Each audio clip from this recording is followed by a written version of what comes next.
Once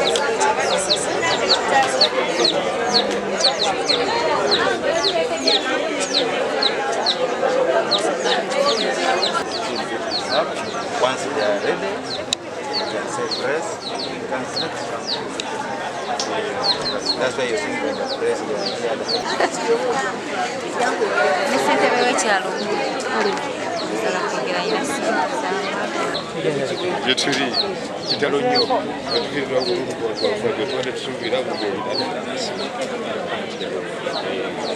No. Now you came late. The right procedure, anyone came late.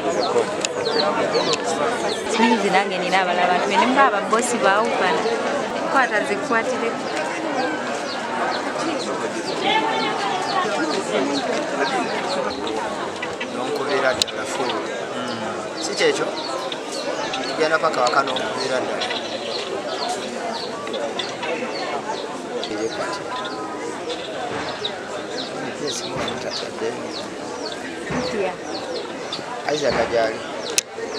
Mubuka. Government will be opportunity. Baba ye yaba futhi bavu.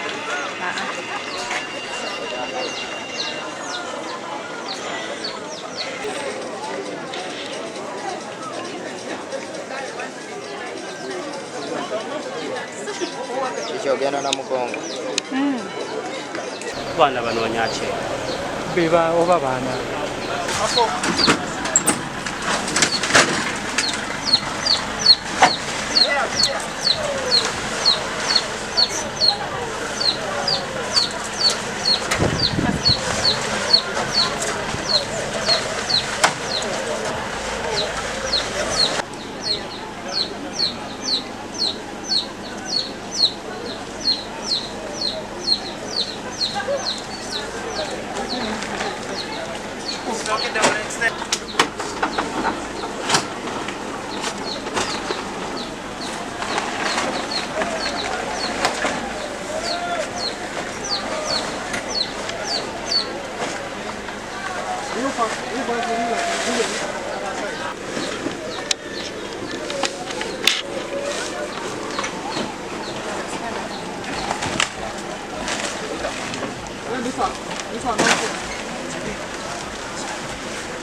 Omusajja mwana bonna yakwidde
Rotarian Hakiza Dickson sente waba sente bawe kwegere division nga atwala kire ku main ate nga sentebe wa kwegere division ajja bilali makaga asatukumu tufiridwa abatuze baffe wane kukasa abatuze abawera omukaaga ba family emu naye okusinziira ku mawulire galiwo nti omwami n'omukyala badde tebakanye n'ekitalo nnyo kitalo ddala kubiriza abazadde naddala nga olina abaana batufunye obutakanya n'omukyala wo sooka baviire owumule obaleke olunaku lwe bwe lutuuka lw'okuwumula owumule gwe weka kubanga buli omu yazaalibwa yeka ate n'olunaku lw'okufa n'okufa yeka n'ekitalo nnyo kitalo ddala tusalirwa nnyo famire eno ate tusaasidde ne ba family members abakyaliwo tubagaliza ekiseera kye bagenda okuyitamu mukama asobola okubabeerawo naye kino kibeere kyakuyiga eri families naddala abawo nga bafunye obutakanya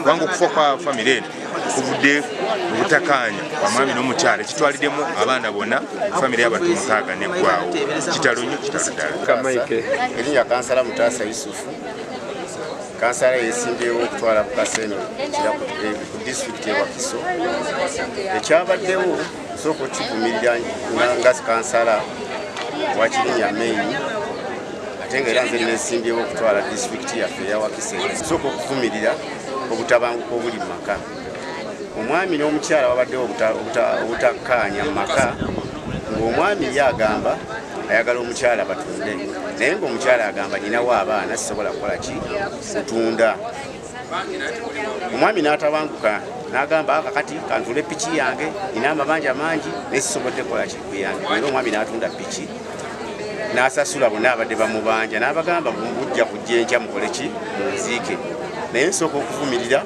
ekyomwami kye yakoze abaami kituwa ekyokuyiga nti ne bwoba ofunye obutakkanya ne mukyalawo omukyala mulekeewo otambule okole ki omulekeewo kubanga oredde omulinamu abaana naye ekikola kye yakoze ekyokwegalira mu nnyumba ne famire yonna n'agyokya nze nga kansala Mutaasa nkivumirira kansala Mutaasa Yusufu nkivumirira ne sekuvumirira ddala nti bannaye kituwa ekyokuyiga namwe abakyala omwami bw'abagamba nti akukooye omwami si ye bwenkomeredde omwami muleke ogende ojja kufuna omwami w'omutuufu ajja okutegeera mu nsonga zo zonna zonna era mbasaba abatuuze b'e Bukasa bakoze obutaweera okulaba nti bayamba ku muliro guno naye ejjukira omwami alabika yakozesezza petro omuliro gwabadde mungi nnyo bagezezzaako okukuba ebikizimbe bayamba abantu naye surprisingire bageze okubatuukako ng'abantu bamaze okujja naye nsooka okwebaza abantu b'e Bukasa okuba nti mwasitukiddemu obudde bwabadde bwa kiro naye ne musituka mwenna ne mujja ne muyamba abantu abo naye lwakuba nti kyannaku babadde bamaze okukola ki omuliro gwadde gumaze okubatuukako nga bayidde nga bali mu mbeera mbi abasingira ne bafiirawo takirizawo bantu wabwe wakaalo amannya nze Semakadde Sowe nga ndi mutuuze ku kyalo kuno era ndi mukulembeze erosiwa embeera za mutuuze munnaffe ono zabadde awangaliramu ne ku kyala we wabaddewo okusika obutakkaanya obadde bufite ebbanga ddene ensonga bazeetukuko ne ku erosi bagendako ne ku poliisi naye nga tugezaako okumubuulirira omuntu w'alina okweyisa naye nga ye omutuuze munnaffe abadde si musajja mwangu nnyo nga talina muntu n'omu gw'awuliriza so tuteebereza okubeera nti ekizibu kino kyaguddewo kuva ku mbeera z'obutabanguko mu maka omwami abadde ayina endowooza ateebereza mukyalawe okubeera nti ayina omusajja bweyeesa naye naye nga tugezezaako okumunyonyola ebbanga ddene nti ebintu byoteebereza obuteebereza si bituufu naye nga talina muntu n'omu gw'awuliriza ye ng'omuntu abadde si muntu mwangu nnyo banneiba be batuuze abala abadde si muntu mulungi nnyo talina mukwano gwe talina amuwabula nga ye kyasazeewo nga kyasazeewo so bwati bwe yakoze okusalawo okubi era tukivumirira ne sekuvumirira yenna nti omuntu yenna singa obadde n'ensonga wali badde onoonya ekkuba ettuufu lyosobola okuyitamu okusobola okugonjoola obuzibu obubeera buguddewo okusinga okukola ekikola ekifaanagana bwe kiti era tulina okunyula ku amaanyi ng'abatuuze okulaba nti tufiiriddwa abantu 6 omulundi gumu n'abaana abato abatalina musango.